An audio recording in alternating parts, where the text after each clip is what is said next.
Bismillahirrahmanirrahim. Assalamu alaikum students. Welcome back to our series of lecture on parts of speech. We are going to deal with the lecture number 8 and it is all about verbs.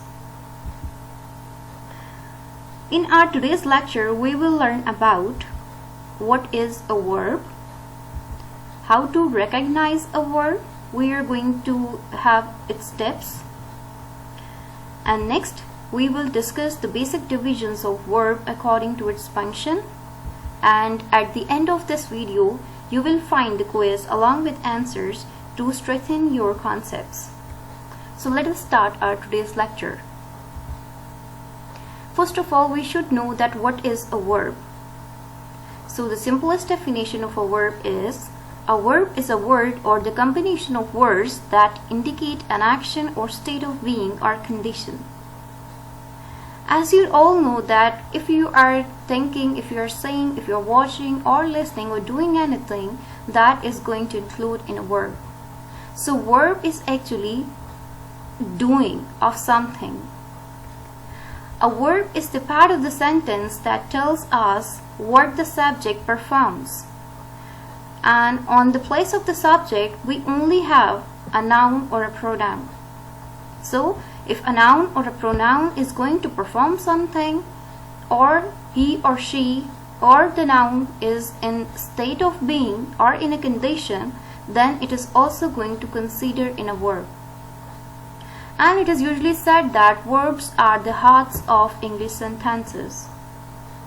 Example: Jacob walks in the morning. In this sentence, walks is actually indicating us that Jacob is doing some work. So walk is verb in the sentence. Next is the question arises that how you are going to recognize a verb. One clue to help you recognize of a verb is its location compared to the subject. Verbs almost always come after a noun or a pronoun in a sentence. These noun and pronouns are referred to as a subject. As I told you earlier, that subject can be a noun or a pronoun in a sentence. Examples: Mark eats his dinner quickly. In this example, Mark is doing something and it is indicating that Mark is eating his dinner quickly. In example number 2, we went to the market. In this example, verb is went as it is indicating us an action. Here are some other ways to recognize a verb in a sentence. If you are not sure if a word is verb, ask yourself, can I do this? For example, can I think? Can I wonder? Can I walk? Can I yawn? If your answer is yes, so these all are going to include in verbs. Next we are going to study about the physical verbs. As the name is indicating, physical verbs are action verbs. They describe specific physical actions. Anything you do physically that is going to be a part of the physical verb. If you can create a motion with your body or use a tool to complete an action, the word you use to describe it is most likely a physical verb. Examples: Joe sat in his chair. In this example, Joe is physically sitting on a chair. It means that sat is indicating us a physical verb. The baby breathes quickly. In this example, baby is breathing quickly. So breathes is actually an action done by a body, so it means that breathes is a physical verb. She chases her ball. In this example, chases is a physical verb because it is indicating us something is done by a girl but physically. Next example is, should we vote in the election? To cast a vote in election is a physical thing. You go physically to cast a vote, so it means that to cast a vote or a vote word in this example is a physical verb. You just have to ponder on a point that even when the action is not very active, but the action is done by the body or a tool, then you should consider it a physical verb. Next, we are going to look more examples of physical verb. The physical verb examples in the following sentences are in a bold for easy identification. Number 1. Let's run to the corner and back. In this example, run is a physical verb because it is something done physically, or run is an activity which is done physically. Number 2. I can hear the train coming. This thing is indicating us, in this example, here is indicating us that it is again going to be a physical verb part, as hearing is a physical feature. Number 3. Call me when you are finished. To call, to think, or to wonder, everything is going to include in a physical verb, as the action is performed by a body or action is completed by using a tool. Next is mental verb. Mental verbs have meanings that are related to the concepts such as discovering, understanding, thinking, or planning. In general, a mental verb refers to the cognitive state. Let me just clear you here what is meant by cognitive state. So, cognitive state includes all the thinking and your interests. It means that mental verb is going to indicate us all the abstract things. All the abstract things are going to include in a mental verb. Mental verbs provide meanings which are connected with our sensory capabilities, deciding, understanding, and planning. Let us see the examples of mental verb. The mental verb examples in the following sentences are in a bold for easy identification. Number 1. I know the answer. In this example, the word know is indicating us that it is related to the concept, or discovering something, or understanding related to the thinking. So it means that know is a mental verb in the sentence. Number 2. She recognized me from across the room. To recognize someone is just to have a conception in your mind. If you are going to have the sensory capabilities, so you are going to recognize someone to whom you know already. So in this sentence, recognized is a mental verb. Number 3. Do you believe everything people tell you? Now again in this sentence, the word believe is indicating that it is related to the concepts. So it means that mental verbs are all in all related to the concepts such as discovering, understanding, thinking, or planning. Or in a general state, you may say that all the cognitive states are going to include in a mental verb. Next is state of being verbs. As the name implies, a state of being verb identifies who or what a noun is, was, or will be. Although in English, most being verbs are forms of to be, am, are, is, was, were, will be, being, been, or other verbs such as become, seem, appear can also function as verbs of beings.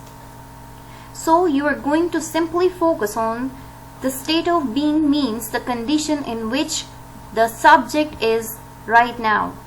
That will be the state of being of that particular subject. Let us see the examples. In example number 1, I am a student. In this example, am is actually indicating a state of being. As in my life, I am on the status or I am in the status of being a student. So it means that I am having the state of being.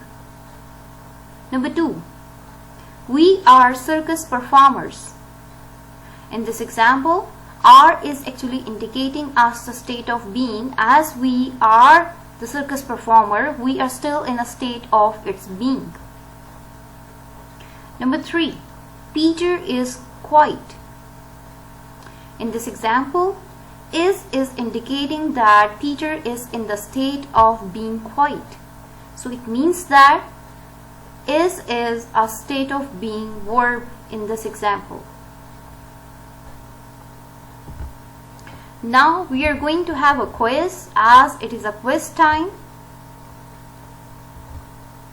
Number 1. What is a verb? A option. A verb describes a noun. B option. A verb denotes the action taking place in a sentence. C option.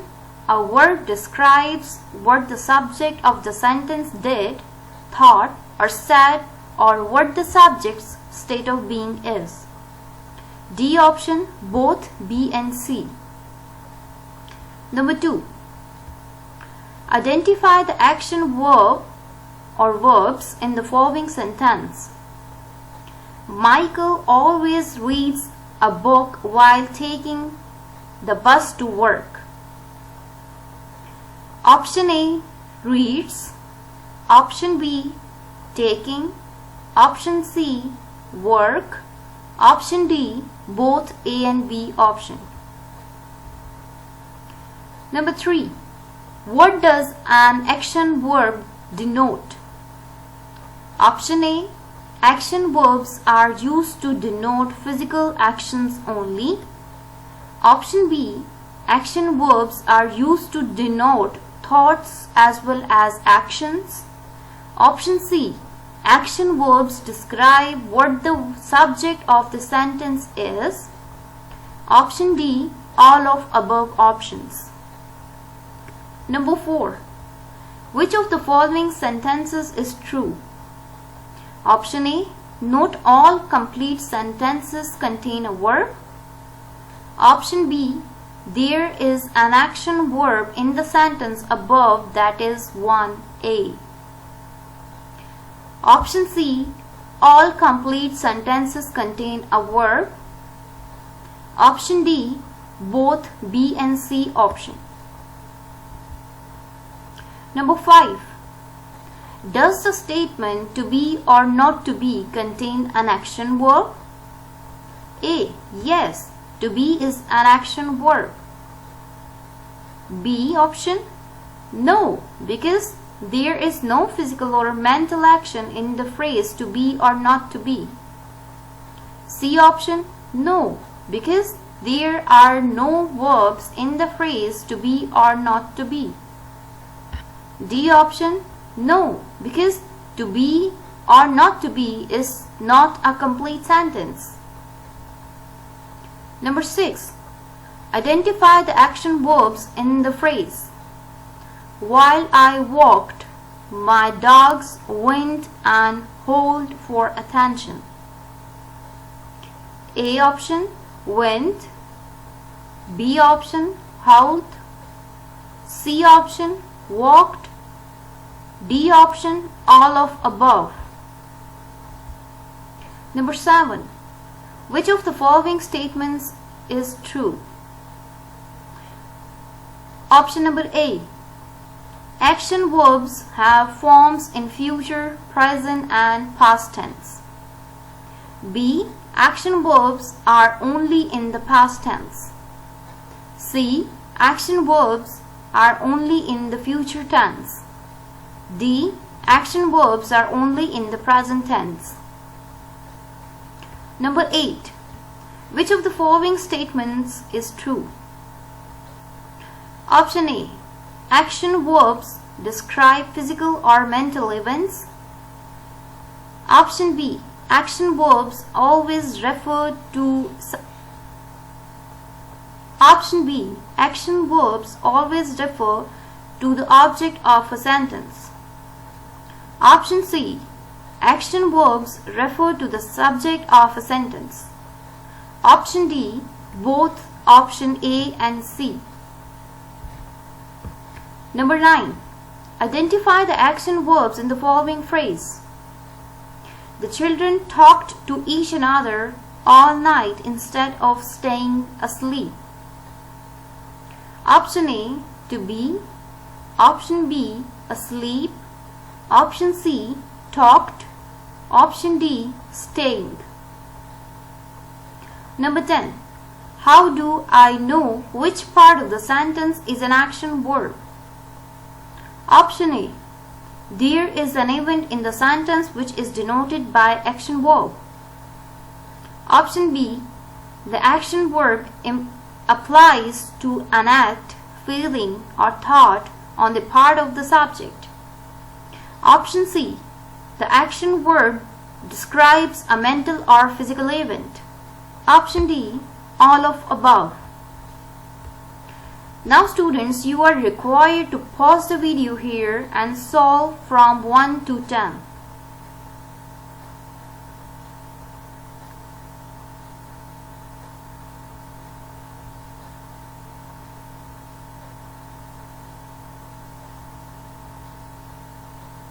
I hope so you have been solved. Let's see the answers.